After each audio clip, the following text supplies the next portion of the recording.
Good evening. The parent company of P&O Ferries, which was feared to be on the verge of cancelling the announcement of a £1 billion investment in the UK, will now attend a government summit next week.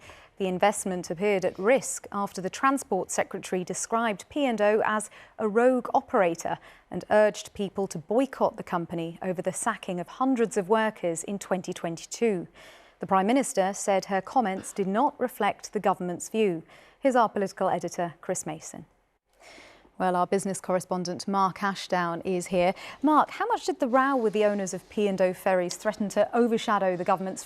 There's some unity, stability on these shores after 4 Prime Ministers... Mark, thank you. And you can watch and listen to the full interview with the Prime Minister, which was recorded before DP World's decision to attend the summit. It's on Newscast, which is available on BBC Sounds and on the iPlayer. Turning to the Middle East now, and in Lebanon, a 5th United Nations peacekeeper has been wounded after being hit by gunfire. Route for us, thank you.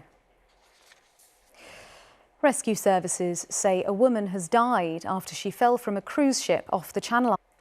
Boeing is cutting 17,000 jobs, around 10% of its workforce, because of problems across its business. Police say they've resumed their search for a man missing since a rowing boat capsized on the River Thames. On to sport now, and in the America's Cup, sailing's most prestigious competition, Great Britain's boat has been beaten by New Zealand in the first of 2 races. The crew, led by the Olympian Sir Ben Ainslie, are already making history as the first British team to enter the competition since 1964. The series involves the best of 13 races, as Patrick Geary reports.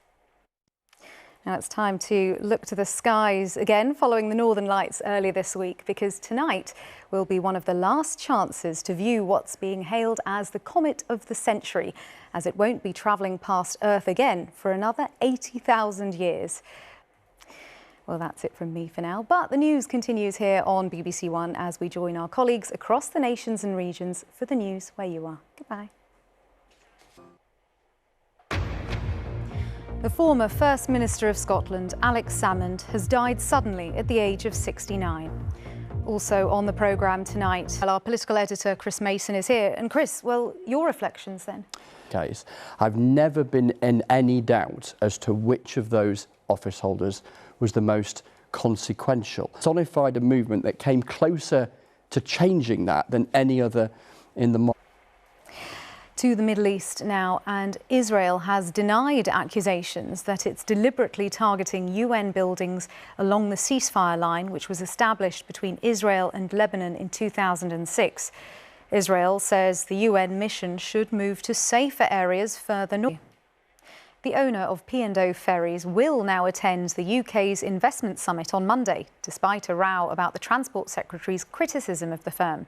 There had been fears the parent company, DP World, would pull out. Well, our political correspondent, Damien... It risks being overshadowed. So what does that say? Well... Thank you. And that's all from me. Have a very good night.